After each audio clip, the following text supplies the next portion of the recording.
Alrighty, what's up, guys? It's your boy Bob and Vigil. We are your commissioners for the Family League, and we officially wanted to welcome you to Commissioner's Corner with our boy Kai. Let's go. Yeah, he's a special guest for today. But yeah, welcome to the very first episode of Commissioner's Corner. This is where we're just gonna take the pleasure of going through the league, discussing the hot takes, hot topics, see what's going on in the standings and the waiver wire, share some thoughts of ours, and inspire people to give their all each week. Just for a few minutes. What are your opening thoughts, BG, before we jump in? I just said we got some spicy stuff for you guys. We're gonna go through the list, talk about each person, critique, and also like compliment some people. We'll see. I don't know. Yeah. Some might be good, some might be bad. Yeah, hope you guys are ready. If you can't stand the heat, get out the kitchen, right? That's what they say. Woo. All right, so first up, we just want to quickly share our thoughts on a couple of standings updates after this week. Jibin is 8-2, Tasha 7-3, our very own Biggie is 6-4. Shane Jigbas in Paris is 6-4. I'm 5-5. Jacob's 5-5. Ben is 4-6. Scatta Babadoo, Shisha is 4-6. Our very own Widge is 3-7, and King of the Hill, who has not responded to a text in 6 months, is 2-8. Anything stand out to you regarding the standings there? I don't know if you want to go team by team or just share any thoughts on any of those teams.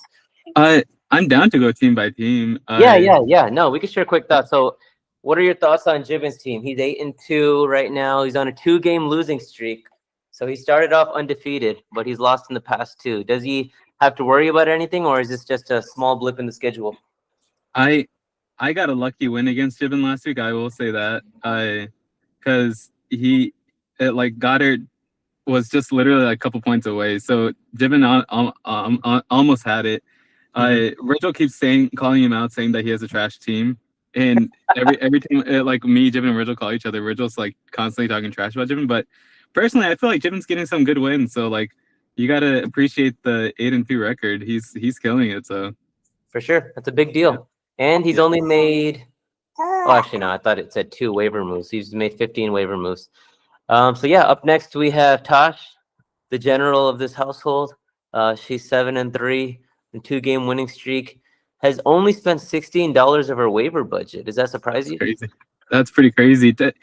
Everybody who doubted Tosh, everybody who's doubted girls playing fantasy football, like Tosh is standing up for it all, guys. So she's honestly killing. She has a killer team. She knows what she's doing, and she's saying no to all the silly trades that everybody's sending her. So, taking the good ones. She got Bob to do a crazy trade. So yeah, which I regret to this day. I regret sending her Lamar. I thought Bucky Irving would be back sooner, but he's still not back, so I regret it. Up next, we have Shane. We'll just go through quickly the rest. So there's Shane, me, and Jacob. So Shane is 6-4. Me and Jacob are 5-5. Any thoughts on the 3 of us there in the middle? Shane, honestly, like I'm really shocked. I'm not gonna lie. I thought he was gonna be in Abu Dhabi still, but he I thought his lineup wasn't gonna be checked and everything like last year. But he's impressive. Like I don't know if it's the interviews that Bob's been doing with Shane, but he's on it. He has a solid squad, and his team's doing good. So I'm impressed. I gotta say that. Let's go. No, that's pretty exciting. The only weird thing is he never changed his name. He doesn't have Njigba still. Dude, man, we're in 2025. Yeah. And then as for me and Jacob, we're kind of stuck in the middle. We could make the playoffs. We might not. I will say I've been getting extremely lucky here and there with some of my wins because my points for are extremely low. I'm not scoring high anymore like I was early in the year. So lucky to get some of the wins I've been getting. But yeah, excited for the second half of this year because once Bucky comes back, I'm pretty sure I will be skyrocketing up to the top. So what are your thoughts on Jacob? I saw that he has $0 left on Fab. I think Jacob spent $50 or $60 on Kamani Vaida.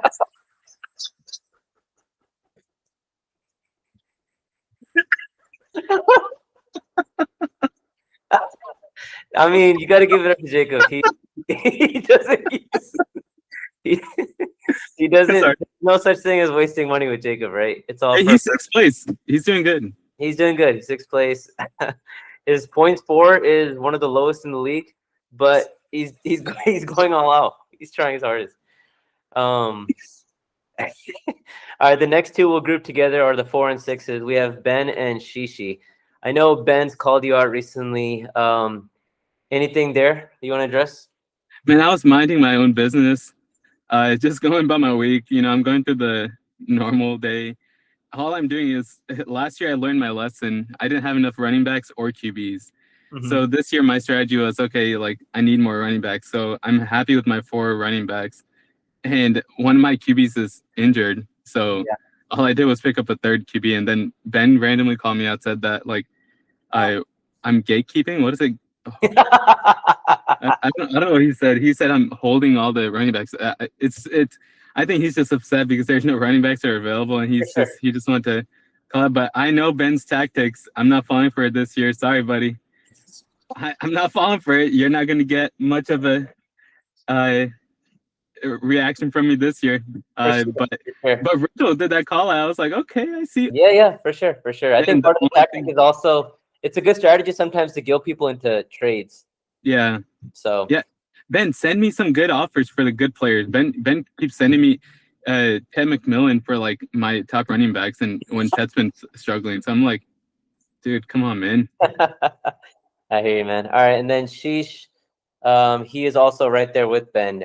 I will say, kind of a quiet year from Sheesh. Am I wrong in saying that? Is it a quiet year for you from Sheesh? I think he might have had the injury bug, plus also the trades that he did with Rigel didn't go his way. So yeah, Ashen's calling Rigel a wizard on that, but I don't know. It's just the luck just didn't fall in the way. So agreed. And then the last two teams we have Rigel and King of the Hill, 3 and 7, 2 and 8. So no hope of making the playoffs there, most likely. Any closing thoughts on the bottom two? I disagree with that. Rigel has 3 and 7. It's the top 6. He's only 2 wins away from you're right switching something up. So like you're right. Unless like he can easily make it. Rigel has a really good team, so I would say everybody can't count him out. I think his team is one of the best ones in the league. He's just unfortunately like had some bad losses. Justin, on the other hand, he has 3 players on his starting lineups that has a bye week or injured. So I don't know what he's doing. Actually, Rigel does have a slim chance. You're right, but I think he has to go 3-0 because playoffs start in 4 weeks. Yeah, and Jacob is 2 wins ahead of him. So Jacob has to lose all the rest of his games, and Rigel has to win all the rest for Rigel to make the playoffs, I think. Yeah. Wow. Sorry, Rigel. It's going to be tough, but I believe in you. Yep. And then Justin at the very bottom. Me and Vigil, we were just talking earlier about Justin and how he doesn't seem to be very responsive. What are your thoughts on that again? So I was telling Bob, the only way to get a response out of him is if you send a funny meme. Then he'll laugh at it, and then he'll reply like 2 months after and say, "Hey, sorry, man, I was busy." So, Justin, if all I gotta say is Jason is trying to come back into the league, like you gotta fight for your chance, man. Stay in it. It's as simple as checking your lineup once a week. I agree. That's all it is. I agree. Hey, don't take this spot for granted, man. Even 10th place, people would be dying to be in 10th place in our league. Yeah. So. Sweet. Yeah. And then I guess any closing thoughts in general? What would you like to see for these last few weeks before the playoffs start? More trades, more trash talk. What do you want to see? Trash talk is fun. Trades. I don't know. It's honestly tough. I was totally against the 4 bench and like the position changes. Like I realized that like we just had to like adjust to what each league is. So like that kind of makes it a little better. So I mean, it is competitive. Anything can really change. Like Gibbon's killing it right now, but like anybody else, honestly, has a chance to not make the playoffs because only 6 teams make it. So let's make it fun. For sure, it's gonna be a fun end to this year. We have just a few weeks left. Say, ratchet up the energy. Let's get some tense possible trade scenarios. Maybe some close wins, some upsets. Let's see if we can take down some of these champs, and may the best man win. And also, if you guys do feel fit, our boy Vigil just became a dad, as you know, in the past few months, and please keep that in consideration as you set your lineups and stuff versus him. Stop. Oh God. All right, guys, that was your first ever Commissioner's Corner. Thank you for tuning in. Bob and Biggie out. All right, guys.